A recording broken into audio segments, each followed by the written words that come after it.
नमस्कार मंडळी, मी आहे पल्लवी. चला तर मग मी आज जाणार आहे रानामध्ये. भुईमूग काढायचा आहे. आमचा पावसाचं वातावरण झालेलं आहे आणि भुईमूग पण काढायचं आहे. बरेच दिवसातून आम्ही रानात चाललेलो आहोत. तर मग आज आणि हा व्हिडिओ जर आवडला असेल तुम्हाला तर प्लीज शेअर करा आणि माझ्या चॅनलला सबस्क्राईब करा. तुम्ही सबस्क्राईब केलं तरच माझा चॅनल पुढे जाऊ शकतो. तुमच्या सपोर्टशिवाय काही नाही बरं का. मग काय रानात आलं, पोशाख वगैरे चढवला अंगावरती आणि झाले ना कामाला सुरुवात तर काही उशिराच केली बरं का. घरातलं कामं वगैरे आवरून वाजले ना 11. आई म्हणलं एवढा उशीर, म्हणलं झाला उशीर. म्हणल्या कधीतरी यायचं रानात, ते पण तुम्ही एवढा उशीर करायचं म्हणल्यावर कसं व्हायचं. म्हणलं मग काय घेतलं ना ऐकून.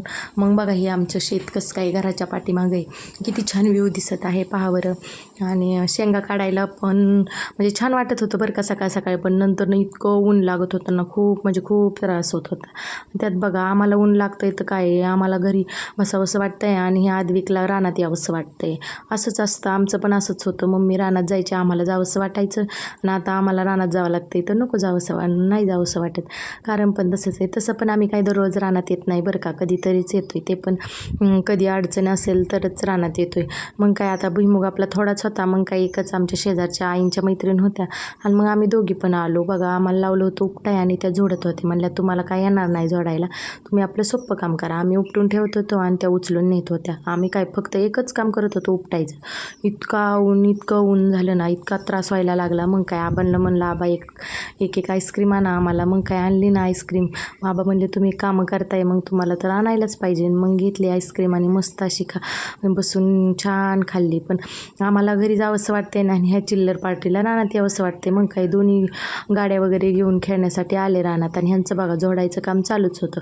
आम्हाला काही हे ऐकत नव्हत्या बरं का. ह्यांचं काम फास्ट, ह्यांना सवय. ह्या काय पटपट जोडत होत्या ना, आम्हाला काय पटपट उपटता येईना. मग काही जोडलं की लगेच त्यांनी उपणून, वारं सुटलेलं उपणून वगैरे घेतलं आणि परत जोडायला सुरुवात केली. सगळं जोडून झाल्याच्या नंतर शेवट त्यांनी संध्याकाळचा टाईम झाला होता पार, म्हणजे 6 वाजला. आम्हाला 5 वाजताच आईंनी घरी लावलं. तुम्ही घरचं बघा, घरचं तसंच स्वयंपाक वगैरे संध्याकाळचा. मग त्या काही शेंगा वगैरे उपणत होत्या. मग म्हणलं थोडासा व्हिडिओ त्यांचा कॅप्चर करावा म्हणून मी घरापासून त्यांचा व्हिडिओ शूट करत होते. मग काही नंतरनं सगळे हे दोघं पण गेले, दादा आणि शेंगा वगैरे भरू लागले आईंना.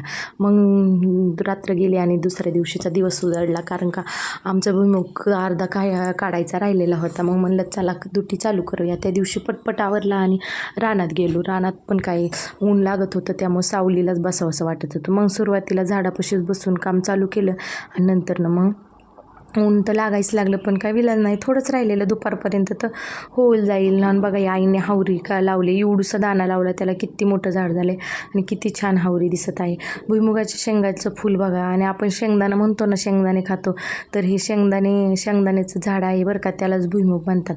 बघा पक्षी पण शेंगा खाण्यासाठी येते. ते इथंच भेंडी वगैरे आईंनी थोडंसं देठ वगैरे लावलेलं होतं. बघा भेंडीला कशी भेंडी आली, एकच भेंडी आली बरं का. आणि हा किडाला खूप ऊन लागत होतं म्हणून त्याला थोडं पाल्याखाली नेलं. मग नंतर आई म्हणल्या चला नुसतंच उपटत बसलाय, झोडायला कधी शिकायचा, मग चला मी शिकवते तुम्हाला. मग काय बसले ना झोडायला, घेतलं हातात आणि चाललं काम सुरू. चाललं होतं एक आपला ढाळा झोडायचा. शेजारच्या त्या आत्या म्हणल्या काय गं बाई तू एक झोडती, तू तर 2-4 दिवस म्हणलं तरी तुला उरकायचं नाही. मग काय त्यांचं ऐकलं म्हणल्यावर पटपट आवरला आणि मग त्यांचं चाललं होतं उपणायचं काम. त्यांनी पण मस्त असं उपणून घेतलं आणि मग आमचं दुपारीच लवकरच आवरलं. आणि मग निवांत जेवण, मस्त झाडाखाली, बदामाच्या झाडाखाली जेवण वगैरे केलं आणि झाली मग सुट्टी. Bye bye.